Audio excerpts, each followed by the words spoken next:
I'm Cipriano, and in today's video I will give you 5 important recommendations to get your first driver's license.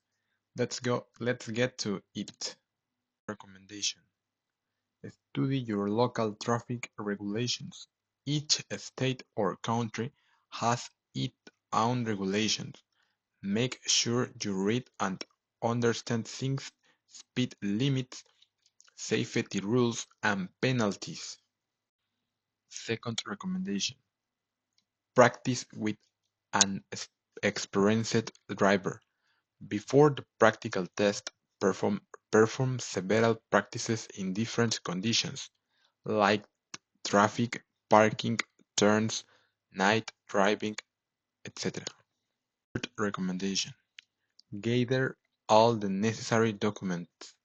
They usually ask you to official ID, proof of address, CURP, proof of payment, medical or eye exam certificate in some cases, proof of course or theoretical exam, if applicable.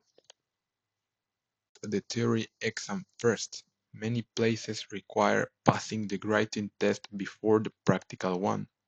Study well and do online drills if available. Fifth recommendation: stay calm on the road test. Listen carefully to the examiner's instructions. Wear a seat belt, adjust mirrors and seat, and perform maneuvers calmly. Avoid mistakes such as do not turn signals, passing lines without permission, braking abruptly, or not respecting signs. Those would be my 5 tips to get your first driver's license. I hope they will help you to get your first driver's license and thus be able to crash legally on the North Bypass at 320 km/h. Goodbye.